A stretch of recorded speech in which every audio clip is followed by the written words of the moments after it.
Blog Talk Radio.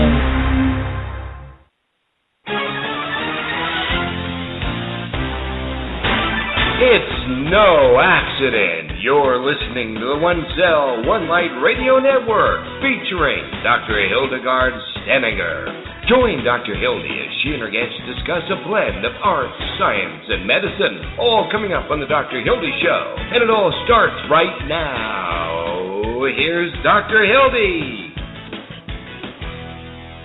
Welcome to our show, and we have our special guest, Marc the Arcturian, is back with us, and he's planet-side, and he's going to tell us what's going on in the world. Marc the Arcturian, welcome to the show. The first thing, Dr. Hildy, I'm going to do, to crack the mystery of the Siberian sinkhole. This is now plural. The reason I'm going to do this is because very recent, discovered by a shepherd. It was covered on Yahoo, CNN. They all covered the Siberian sinkhole, not only because of the size. It's huge. It's hundreds of feet across. But it was not made by a meteorite, which is one thing, and it's at this place in Siberia called the End of the World. Ironic, really isn't it? Called the End of the World? Yes. That's the location. That's the area of Siberia it's in. We're going to change you're going to change one of those words in a minute. It's possible it ejected a piece of the earth from below. In that sinkhole in Siberia, and I know you're going to explain it, but were they able to touch bottom? This thing is so deep. This happened in June, and a fellow rappelled down to find, how far deep it went. And just last week, he came out on the other side near Australia. Okay, now that's not really true. I was going to say, that's not true, is it? So, okay, yes. And what they found at the bottom, of course, was methane. There's another thing which nobody even thought of. Really? Really? Isn't it possible we just needed a couple of ice core samples? Ice core samples? You're thinking, wait a minute, how big a thing takes ice core samples 260 feet across? I'm going to back up just a moment, because there's a lot of talk about polar shifting.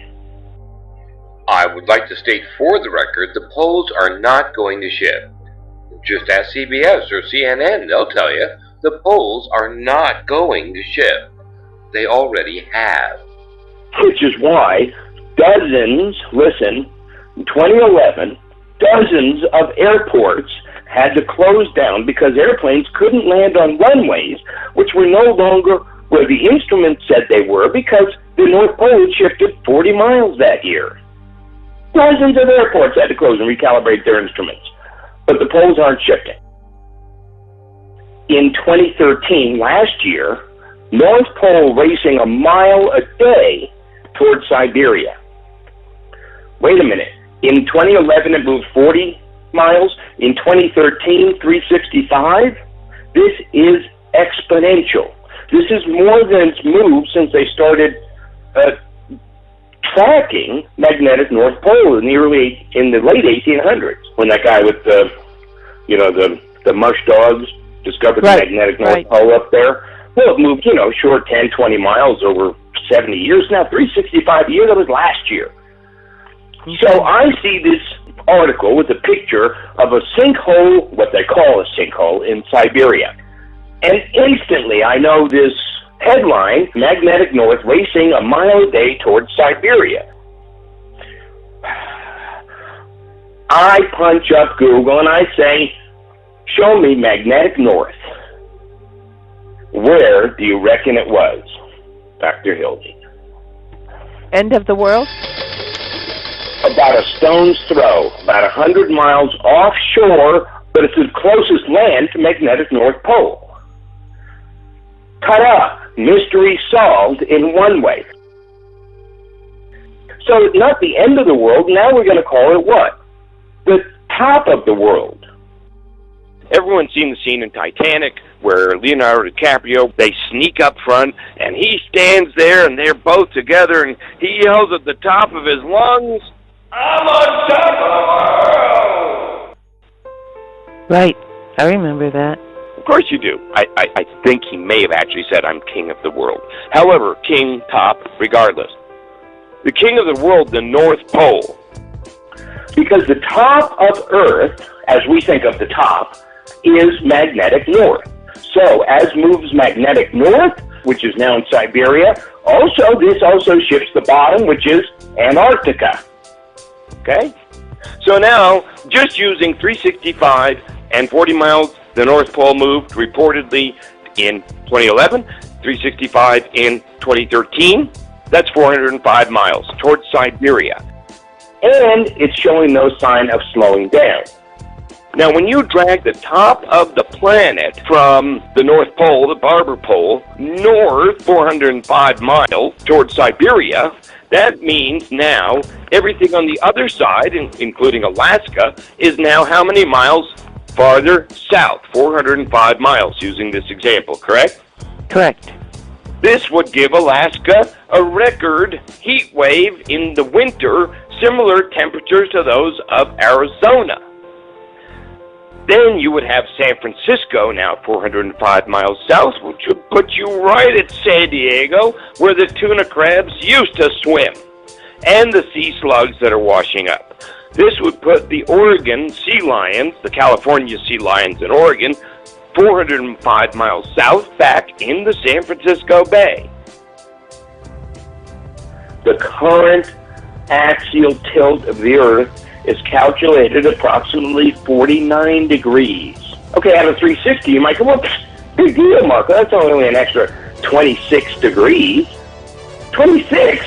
That's more than double our normal tilt that takes 26,000 years. And in 3 years, we've more than doubled our tilt. This answers every single question that they won't tell you on mainstream news. There's not one of these issues that isn't attributable to where you live is now in a different place than where you used to live.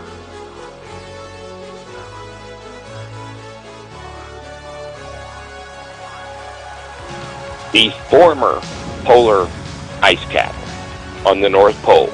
There's no Santa pole, red and white pole in the ice. There's no reindeer. There's nothing marking the North Pole except a buoy in the water. The former polar ice cap on the North Pole is now a lake, There's a buoy in the water, is now a lake,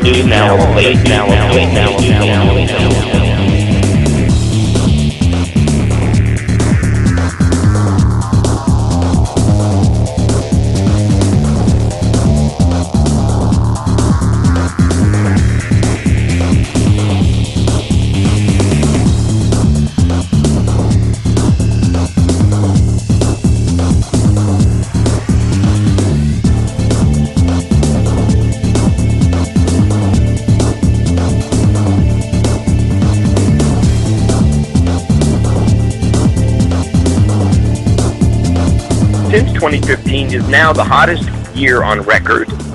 Wait, 2014 was the hottest year on record. Wait, 2010, hottest year on record. I have the headline right here, 2010, hottest year on record. 5 years later, now this is the hottest year on record.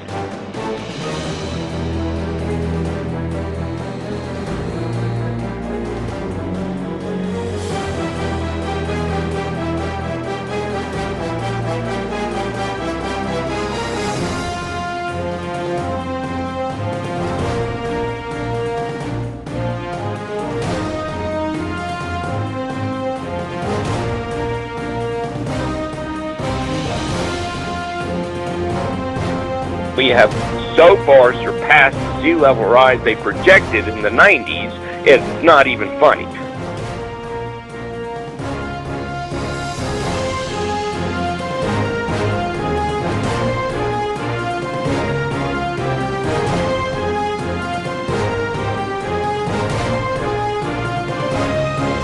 The most recent UN climate change study in 2014 came out after years and years of study and billions of dollars, and it was one page long, and I had the cover, said 2 words. It said, "You're screwed, you're screwed, you're screwed."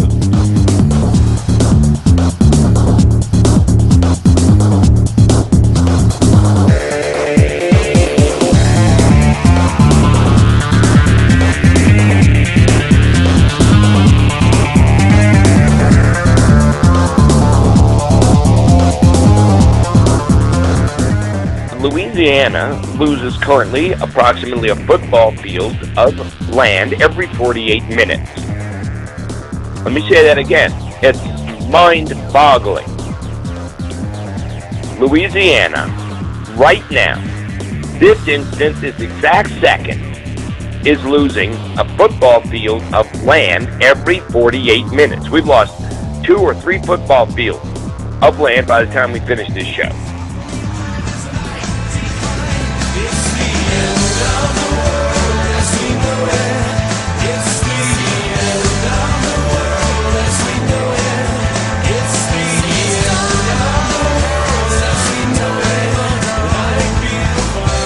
I've said it before, I believe I say it every time I'm here.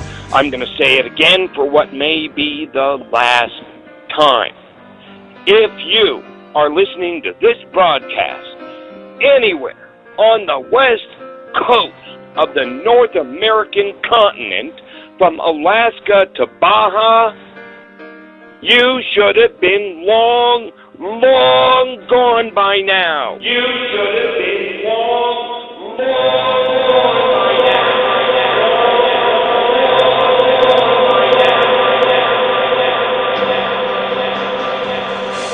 All the leaves are brown and the sky is gray. I went for a walk on a winter's day. Safe and warm, without us in LA. California dreaming on such a winter's day. I stopped into a church, I passed along the way. You know I got down on my knees, and I pretend to pray. Oh, the preacher likes a cold, he knows I'm gonna stay. Oh, California dreaming on such a winter's day.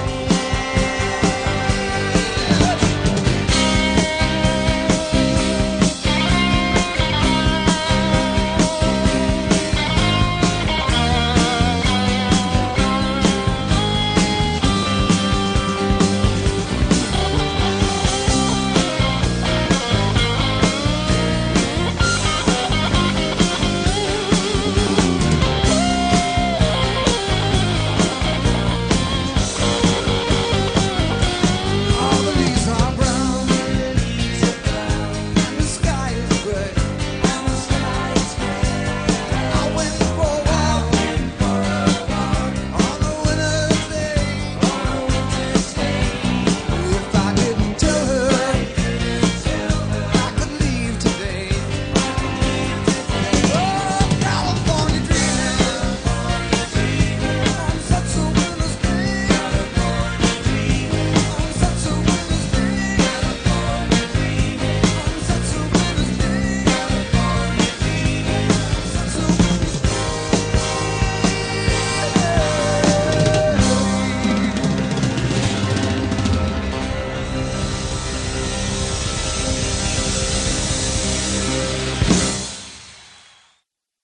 And it's a lot of waters right off your coast, Dr. Hildy. In LA, it's a lot of water. It's a lot of water. I mean, there's a lot of water. There's a lot of water. There's a lot of water. There's a lot of water. There's a lot of water. There's a lot of water.